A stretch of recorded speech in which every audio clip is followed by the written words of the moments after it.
Oui. Oui. Je vous remercie, Monsieur le Président. Je prends la parole parce que la question concerne un avocat.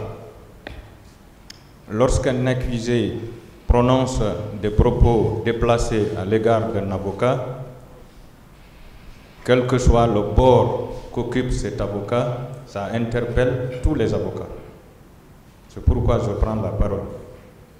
Je crois avoir entendu le commandant Diakité dire qu'il retire le mot.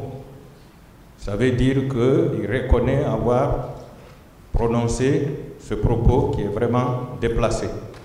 Je voudrais l'informer que ici, ce sont les avocats qui doivent retirer et les accusés doivent tout simplement présenter des excuses. Et c'est pourquoi, Monsieur le Président, pour clore cet incident, je souhaite que vous ordonniez à M. Diakité de présenter des excuses à notre confrère pour que nous puissions continuer. Je vous remercie.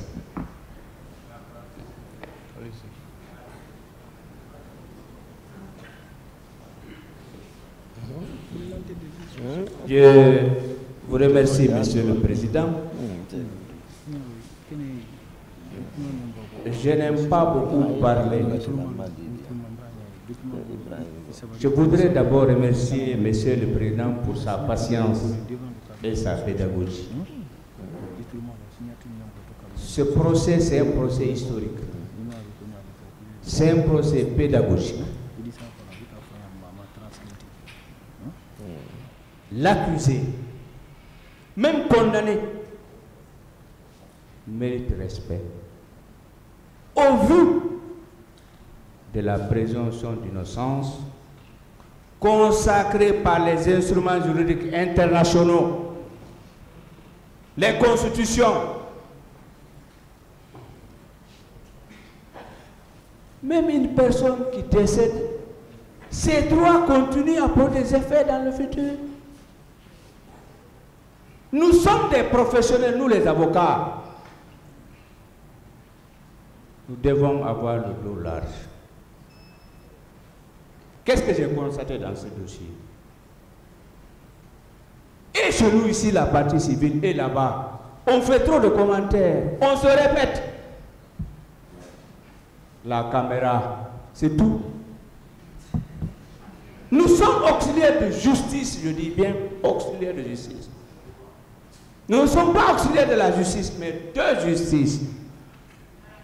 Nous avons contribué pour la réussite de ce procès. Il ne faut pas parler pour parler. Et chez nous ici, et là-bas, on fait trop de commentaires pour poser des questions. Donc, moi je demande, je remercie le tribunal, je remercie même le parquet. Il faut que les gens sachent, on n'est pas dans les illusions ordinaires qu'on a l'habitude de faire. Le monde entier nous regarde. Essayons de redorer le blason du barreau qui est terni. Je crois que j'ai aperçu monsieur le bâtonnier là. Donc, c'est ce que j'ai à dire. Je demande à chaque confrère de poser des questions. Nous sommes dans la phase des questions. Au moment des plaidoiries, on a l'attitude de tout dire. Personne ne peut nous arrêter dans la plaidoirie. Avançons.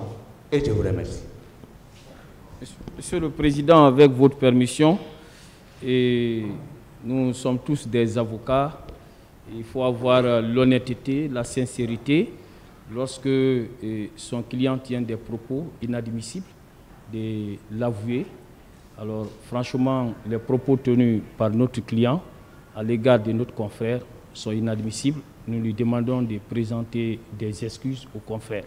On ne peut pas traiter un avocat de désagréable. Merci, Monsieur le Président.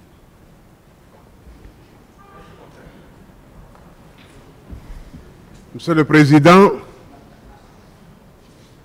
nous sommes dans le temple de tennis,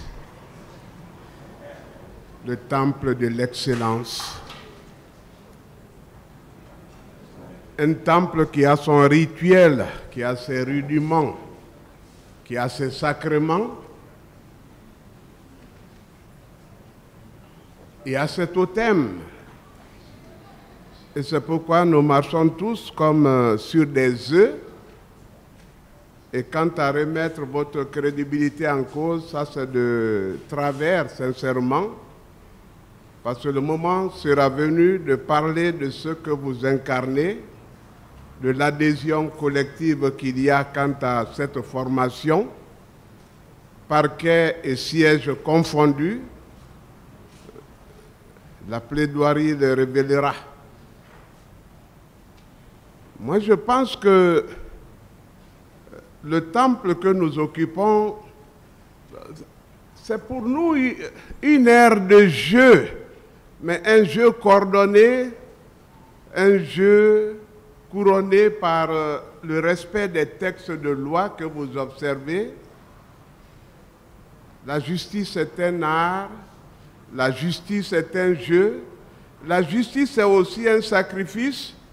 Il faut que dans cet exercice-là, en jouant, qu'on accepte de se tacler et que cela ne soit que boutade. Mais si ça touche des sensibilités et que l'intéressé ne veuille pas se prêter à ce jeu, il n'y a qu'à présenter des excuses. Maître Lama est un avocat, sincèrement, que nous respectons sérieusement.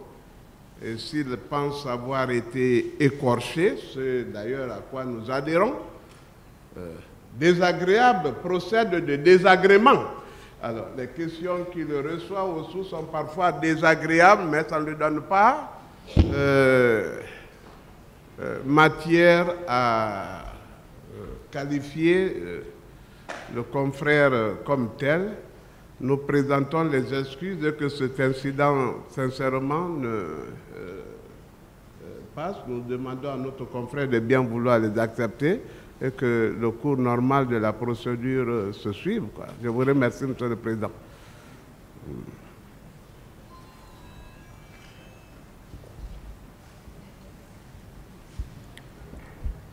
Voilà, j'ai toujours dit que nous sommes des professionnels ici. Quand je dis ce mot, je ne le dis pas pour le dire, simplement. À mon sens, ça veut dire assez de choses. Je pensais qu'à cette audience, tout le monde allait comprendre qu'on a affaire à des profanes, les accusés qui vont défiler devant ce tribunal et les victimes qui viendront, les éventuels témoins qui seront là, ce sont des profanes. Et nous, professionnels, il faut qu'on les comprenne. Des termes de foi peuvent leur échapper. Il faut qu'on comprenne. C'est pourquoi, quand le tribunal vous dit de vous arrêter, vous devez vous arrêter. C'est au tribunal de corriger ça. Comme on le dit souvent, on ne peut pas se faire justice soi-même. Mais quand le tribunal même vous dit de vous arrêter, vous continuez, là, ça va être compliqué pour le tribunal de pouvoir régler.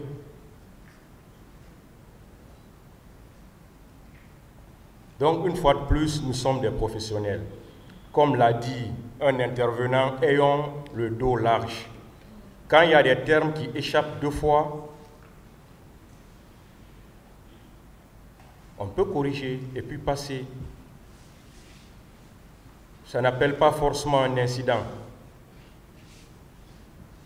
Nous sommes des professionnels de droit. Nous savons qu'il y a des termes qui sont offensants, qui sont même deux fois injurieux. Mais les profanes ne le savent pas. Ils peuvent dire des termes de foi, ils pensent que c'est normal, parce qu'ils ne connaissent pas la signification juridique de ces mots. Donc c'est pourquoi il faudrait qu'on ait le dos large. Ça ne veut pas dire que les accusés aussi doivent parler comme ils veulent. Ils doivent comprendre également qu'ils sont ailleurs. Ils sont à un endroit où ils ne doivent pas tout dire. Ils doivent réfléchir plusieurs fois avant de prononcer un mot. Donc, une fois de plus, que chacun ait le dos large. Et surtout, ce tribunal, comprenez qu'il n'est qu'un arbitre. Il n'est qu'un arbitre. Il n'est pas dans le match, il n'est pas l'adversaire de quelqu'un. Parce qu'à partir du moment où il va devenir adversaire de quelqu'un, c'est fini, il ne peut plus continuer. Donc ce tribunal-là est un arbitre, en tout cas jusqu'à preuve du contraire. Le jour où ce tribunal même va comprendre qu'il ne peut plus être arbitre, il ne va pas attendre que les parties même le soulèvent. Il va quitter de lui-même.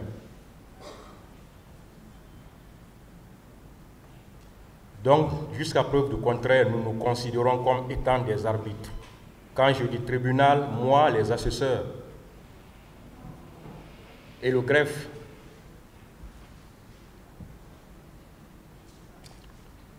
Et comprenez également, pour toutes les parties, que ce tribunal a les prérogatives d'arrêter quiconque et à n'importe quel moment. Il faudra que vous compreniez ça. Hein. On peut arrêter tout le monde à tout moment.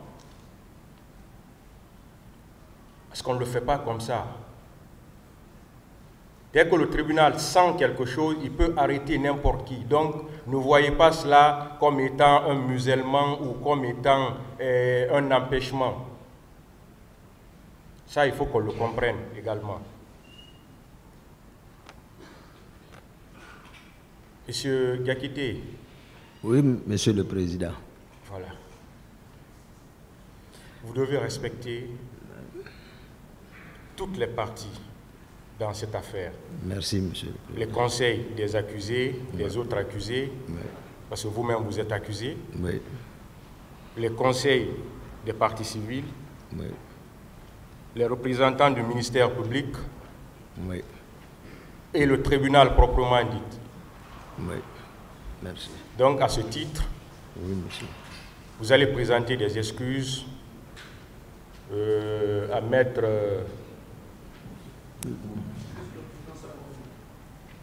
Voilà. Veuillez présenter des excuses. Maître Lama, veuillez m'excuser. Maître Béa, veuillez m'excuser. Excuse acceptée. Merci. Voilà, allez-y avec les questions, maître, s'il vous plaît, et ne faites pas trop de commentaires. Merci, Monsieur le Président. Toutes mes excuses également si mes propos ont à un certain moment donné vexé le tribunal. Toutes mes excuses.